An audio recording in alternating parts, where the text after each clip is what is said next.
Have you ever experienced a certain event that made you exclaim that it was meant to be, or it was just my fate? Have you ever made a turning point decision completely independent of other advice? How did that act of free choice change your life path? Imagine a person who was born and raised in an environment of violence and crime. Do you believe that person had true freedom to choose a righter path? Or had their action been determined by their challenging circumstances? Those are philosophical questions that humanity has debated for years, and the answer is never simple.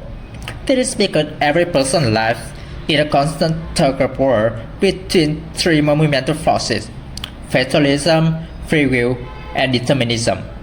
They are especially shown in literature works in our education programs. For example, The Tragedy of Macbeth by Shakespeare, Truyện Kiều by Nguyễn Du, always conflict together, existing as an important role in the journey of character development. Today, I'm going to talk about relationship among fatalism, free will, and social determinism in some literature work. Before analyzing this complexity within the context of literature, we first need to define these three core concepts real quick. So, what is fatalism? Fatalism is the belief that all events, including our actions, are predetermined by a supernatural force, like fate or heaven. Humans are seen as ultimately powerless to change the final outcome. For example, when a city is struck by an earthquake, people may accept it as inevitable, is beyond human control, and is unavoidable. Thus, it's fatalism. How about free will? Free will is the idea that individuals have an active role in controlling their behavior and can make unique choice. A person's actions are self-determined. They choose how to act and thus bear responsibility for those actions.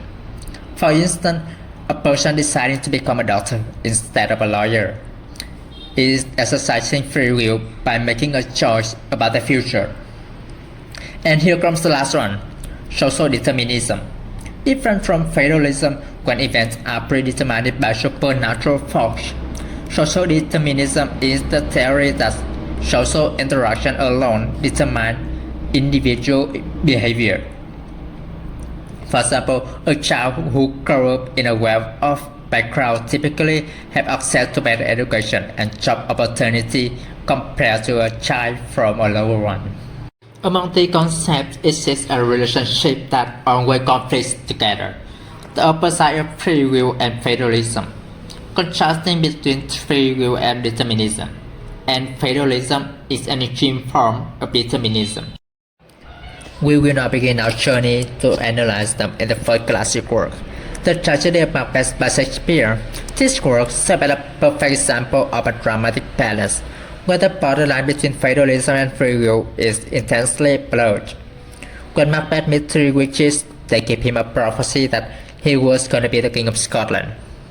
That's the element of fatalism in this work. It creates a stimulating ambition. The prophecy states that Macbeth would be the king, but it never forced him to kill King Duncan. This was a singular act of free will, following the fatalistic prophecy. After gaining the crown, he chose to kill Banquo and his son, Flanz, because the prophecy regarding Banquo lineage threatened his throne, and Lady Macbeth plays a role as a catalyst for free will. She used emotional manipulation, like challenging Macbeth's manhood and will to push him past his initial hesitation. Macbeth following his wise advice instead of his conscience is also an exercise of free will. In conclusion, Macbeth demonstrates that while the witches offer a fatalistic possibility, Macbeth's charm was ultimately shielded by his free will. His actions are deliberate choices. Shakespeare asserts that destiny provides the stage, but individual choice drives the tragedy. In Vietnamese education program also has some work talk about fatalism and free will. Typically, Truyện Kiều, where individual life cannot overcome the fate. The verse chữ tài liền với chữ tài một phần is not a casual observation, but a cosmic law established by Myeonju gives extraordinary talent and beauty, which should bring her joy and glory. Instead, make her a direct target at the cost of all her misfortune. This cause attracted jealousy of heaven and the greed of wicked people, make a peaceful life impossible. The layman's trời xanh quen thổi mà không đánh kén clearly expresses the belief that an invisible, predetermined power governs existence. This force prearranged every major event, eliminating human possibility to overcome it. Kyo's decision to sell herself to save her father or subsequent attempt to seek an escape or happiness elsewhere, all generated from within her and were actions stemming from human compassion. Yet, all these acts of free will were tragically transformed by fate into tools to torment her, initiating her 15 years of wandering and suffering. Besides, we also learn about Jong Afu, a literature work provides a powerful counterpoint to the idea of fatalism. Me initially exists in the state of absolute determinism, a condition enforced not by cosmic fate but by human tyranny.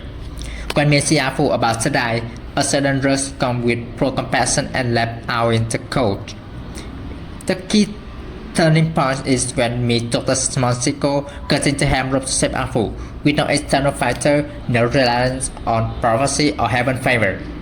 Me executed a personal revolution, an immediate and inner rejection of her bonded and spontaneous life-affirming choice. And by the time we cut the rope, me also got the chain of herself, proof that humans have the capability to defeat fate, reclaiming their inherent dignity and self-determination. If in Kyo, an individual life is determined by existence beyond human, then in Kifel, the protagonist's life is determined by society. Even though how big his effort to be a normal person is, the villagers are the one who decide the life of Kifel.